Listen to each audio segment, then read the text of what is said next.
एक समय की बात है। मोहन काका डाक विभाग के कर्मचारी थे। बरसों से वे माधोपुर और आसपास के गांवों में चिट्ठियां बांटने का काम करते थे। एक दिन उन्हें एक चिट्ठी मिली।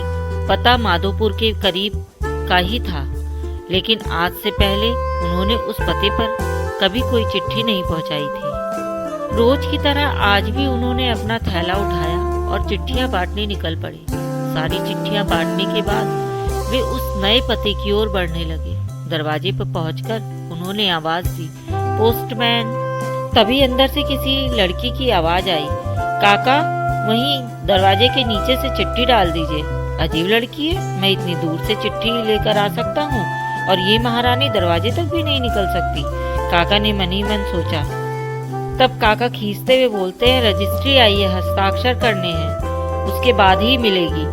अभी आई, अंदर से आवाज आती है। काका इंतजार करने लगे, पर जब 2 मिनट बाद भी कोई नहीं आई तो उनके सब्र का बांध टूट जाता है।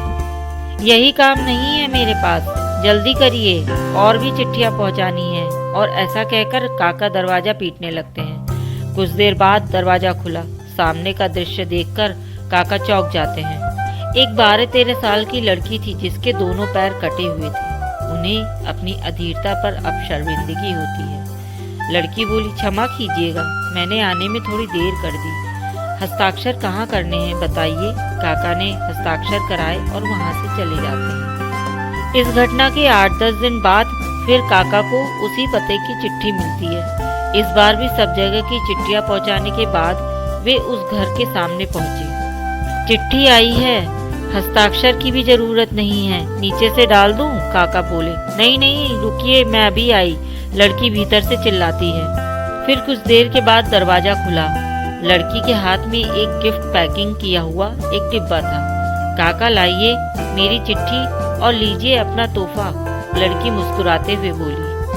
अरे इसकी क्या जरूरत है बेटा, काका संकोचवश उपहार लेते हुए बोले। लड़की बोली, बस ऐसे ही काका, आप इसे ले लीजिए और घर जाकर खोलिएगा। काका डिब्बा लेकर घर की ओर बढ़ चले। उन्हें समझ में ही नहीं आ रहा था कि डिब्बे में आखिर है क्या। घर पहुंचते ही उन्होंने सबसे पहले डिब्बा खोला और तोहफा देखते ही उनकी आंखों से आंसू टपकने लगे, क्योंकि डिब्बे में एक जोड़ी चप्पलें थी। काका बरसों से नंगे पांव ही चिट्ठियां बांटा करते थे, लेकिन आज तक किसी ने इस पर ध्यान ही नहीं दिया था।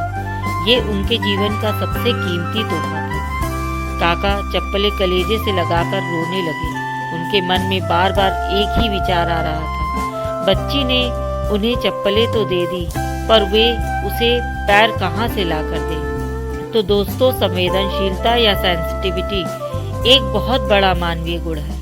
दूसरों के दुखों को महसूस करना और उसे कम करने का प्रयास करना एक महान काम है। जिस बच्ची के खुद के पैर ना हो, उसकी दूसरों के पैरों के प्रति संवेदनशीलता हमें एक बहुत बड़ा संदेश देती है।